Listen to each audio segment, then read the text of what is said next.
Well, good afternoon, everybody. Hold on a sec. I've just remembered I need to do this as well. Put the word out there. Obviously, marathon this weekend. I keep getting my times confused. Apparently, because the dude is starting off at 7:30 Central Time. Was it 9:30 Central Time, 7:30 his time? I can't quite remember. But no, I'm on the Saturday. I'm Saturday morning, my time, 9:30 till 12:30. When I think it'll be the Aussies joining me. And then on the Sunday, I know Fleetside is keen to join me and to do another presentation about the truth analysis. So look forward to that on the Sunday. That'll be my midday till 3 o'clock. Unfortunately, Central Time, America, that'll be 3 o'clock in the morning till 6 o'clock in the morning. So you're going to have to be pretty much a diehard if you're going to join me at that time in the morning in Central America. Hi, Kim. But anyway, let's crack on with. This is a follow-up to the video I did about Dr. Michael West. Just an amazing charlatan. Somebody who clearly believes his own nonsense. And the damage that he does. So I've got another article for you to have a look at. See what you think of this. It's pretty ridiculous.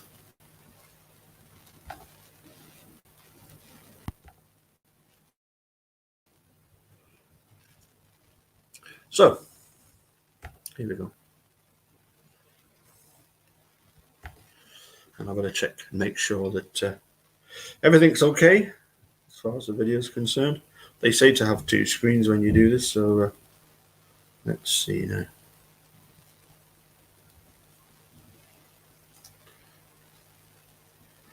Okay. Yeah, that seems to be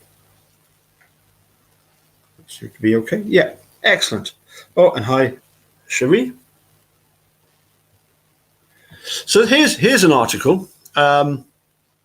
Interesting. It looks very much. I think it's USA Today network. It looks very, very similar to begin with the articles that we used to read from John Farrak, but that's because it is the USA Today network. This is for a newspaper called the Mississippi Clarion Ledger, and it's by Jimmy E. Gates. Just over 4 months ago, so before the Innocence Files came out. So, title: Under Scrutiny, Bite Mark Analysis in Death Row Cases. So decades after controversial bite mark testimony by then forensic dentist Michael West helped send many defendants to death row, courts in the state are still wrestling with what action to take in the cases of those convicted. Bite mark forensic dentistry has been discredited over the years, and even West has testified that DNA evidence should be used instead of bite mark analysis. Well, at least he's admitting to that. Even if he's not accepting that bite mark analysis is completely bogus, at least he's saying that, it shouldn't just depend on these quacks. Last month, the Mississippi Supreme Court ordered a new trial for a former death row inmate convicted in part because of West's testimony, and the court is awaiting a ruling by a circuit judge in another case in which West testified. Now, if you're waiting for a circuit judge, if Angela Sukovich is anything to go by, you could be waiting a while. Over the years, several men, including Kennedy Brewer and Levon Brooks, obviously featured in episodes 1 and 2, convicted at trials in which West's testimony or opinion was used, have been declared wrongly convicted and released from prison after serving lengthy sentences. Life after freedom for the wrongfully convicted. Another article. No one knows for certain how many post-conviction cases there are involving the testimony of West, said Tucker Carrington, director of the Mississippi Innocence Project at the University of Mississippi in Oxford. So there must be a place in Mississippi called Oxford. Hence the Oxford song that they were listening by Bob Dylan. Not Oxford as in famous university boat race, etc. Carrington said West also testified in cases in Arkansas, Louisiana, and Ohio. Westlaw, the online legal research service, shows 17 results in Mississippi where West's bite mark evidence was questioned. However, some of the results involve the same defendants. The Innocence Project is representing Sherwood Brown, age 49, whose capital murder conviction and death sentence were thrown out and a new trial ordered by the state high court. So this is Sherwood Brown.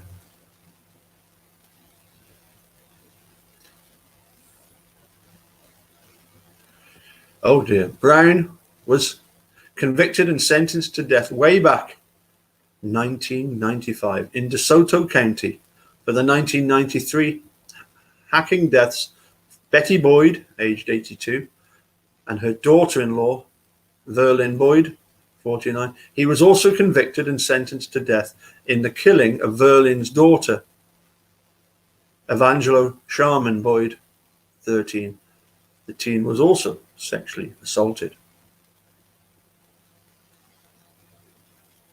Death row inmates trick pill killing conviction overturned. Well, I think that's what we're looking at just now.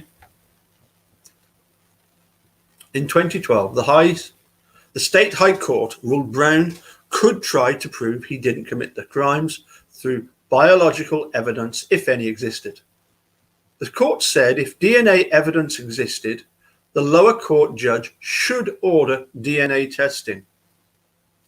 The main evidence the state used against Brown were 2 partial bloody shoe prints found in the home where the 3 were murdered. When Brown was arrested, a pair of his Fila sneakers was confiscated. The sneakers were sent to the FBI for analysis, and the FBI found traces of blood on the front portion of the left sneaker's sole. The prosecution alleged Brown had left the partial bloody shoe prints at the crime scene. Also, the prosecution used West, then a Hattiesburg forensic odontologist, who determined during the investigation that a large cut on Brown's wrist was a bite mark from Evangela Boyd. West was unavailable to testify at Brown's trial because he was testifying at another high-profile trial, that of Kennedy Brewer in Lowndes County. Another odontologist testified at Brown's trial based on the earlier analysis by West that the cut was a bite mark left by Boyd, according to court records. You know, this charlatan West, it's amazing, isn't it, how he got away with this for so long and got paid huge amounts of money for his nonsense. DNA testing of Evangela's saliva sample taken during her autopsy concluded Brown's DNA wasn't in her saliva sample. Also, DNA testing of the blood on the shoe determined it was male blood and didn't correspond to any of the blood in the bloody shoe print from the crime scene that was tested. Obviously, all the victims were female. In last month's opinion, Justice Josiah Coleman wrote that, having considered all the pertinent materials, including the motion and attached exhibits, the state's response, Brown's rebuttal, and the record filed and opinion issued in Brown's direct appeal, the court finds the motion is well taken and should be granted. Coleman wrote, the case should be reversed, and Coleman wrote that the case should be reversed and that the case remanded to DeSoto County Court, Circuit Court for a new trial. The relief afforded herein is extraordinary and extremely rare in the context of a petition for leave to pursue post-conviction collateral relief, and we limit the relief we today grant to the facts of the above tri-styled case, Coleman noted. Another case is death row inmate Eddie Lee Howard, Jr., 64. The state Supreme Court recently asked for an update on the status of Howard's post-conviction appeal in circuit court.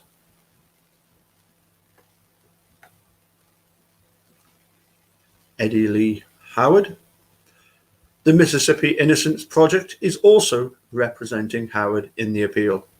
The Innocence Project argues Howard deserves a new trial, that DNA evidence excludes Howard in the 1982 rape and stabbing death of an 84-year-old woman in Columbus.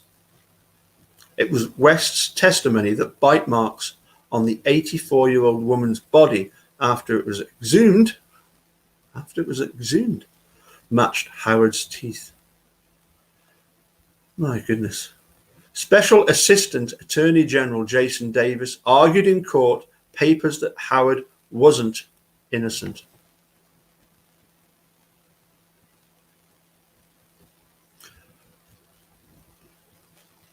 He said, Howard now comes to the court once again challenging the reliability of the bite mark testimony of West under the guise of newly discovered evidence based upon the deposition transcript in which West is questioned regarding bite mark evidence. While Dr. West states therein that he no longer offers testimony regarding bite mark evidence, deferring to DNA testing instead, he expressly rejects any suggestion that his prior testimony in cases in which he gave such testimony was incorrect. Well, you can't have it both ways, Dr. West. Well, actually, it beggars belief that they're calling you Dr. West. Davis said the deposition transcript doesn't constitute evidence that if at the initial trial would have caused a different result in the conviction or sentence.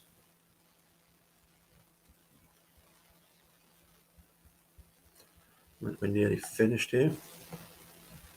Carrington said it will be after January the 1st when written court briefs are filed in the case. In 2009, the National Academy of Sciences issued a report concluding that there was no bias in science for forensic odontologists to conclude someone is the biter, excluding all other suspects. 4 years later, the American Board of Forensic Odontology changed its guidelines to bar such testimony. Okie dokie. As I say, just beggars belief that they're not just throwing such nonsense out. I don't know about you, but I can't help thinking that this Michael West, he's not a stupid man. He knows how the system works. And I think he saw an opportunity to make money by pretending to be this expert, that in cases where you had people being sort of tried using other evidence, he could possibly weigh in and tip the balance over. But it is just bogus stuff. And for him to be, accepting money to do these this forensic analysis, as he calls it, of bite marks, it reminds me of the Corries song, "The Poor Tree Kid," where the three protagonists in the story of the Portree Kid end up opening a shop selling fresh air in a can.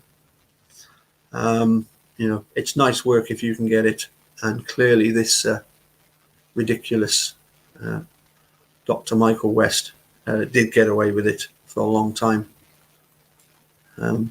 Interesting though that they don't even know how many cases, that, you know, that there's no list of just how many cases he has affected. Yeah. According to him, he's offered trial testimony in over 5,000 cases, or looked at least 5,000 cases. I think that's what he said. It just beggars belief that he was responsible as being the main so-called witness, expert witness. Just unbelievable. Anyway, thought I would share that with you. As you can see, it's also an opportunity for me to test a few more gizmos and gadgets, such as the banner along the bottom, and as you can see, I'm currently got a backdrop. I'll just move to one side. I think most of you can probably guess what the picture is. Drop me a comment. Tell me if you recognize the picture. Here we go. I'll move to one side so you can. That's better. Then you can see the full effect. It's an album cover. I wonder if you recognize the album in question. I'll give you a clue. Steve Drizzen certainly likes this band. One of his tweets, one of his comments to me was about this particular album. So anyway, if I don't catch you before the weekend, we'll catch you then. But there's so much stuff that I'm looking at the moment, and possibly putting together another little slideshow. That's what I meant to point out as well. I had to do the same video twice because I got a message to say that the Missilu from Pulp Fiction, it was banned. It's not available for people to hear. You know, people can't watch the video because the music cannot be played in certain countries. I don't know why. It didn't list which countries, so I thought, well, just in case you're in a country where you can't watch the video because of the soundtrack, change the soundtrack. I particularly like Woody Man, a New York guitarist, very sort of ragtime style, finger style ragtime music. Great to listen to. Hopefully you enjoyed the video as well. Anyway, I've finished havering for today. If I get the chance, I'll drop the link for this article. I'll pop it in the description, and you can check it out at your leisure. Okay, nice seeing you all. See you all for Marathon. Looking forward to that now. I've got my own 2 slots. Also, other people, I think Sharon and Jerome, have asked me to. Well done, yes. Supertramp, Crime of the Century. Year it came out. Gotta get the year with this one, you know. So I think I'm going to be going guesting with a couple of other people. I think Sharon and Jerome. I can't quite remember now, but anyway, it should be good fun. And I think even Captain Crunch is promising to make an appearance at some point during the weekend, with a little tribute to the French Making a Murderer Wrecking Crew, as organised by Jerome. So anyway, we'll catch you later, and bye for now.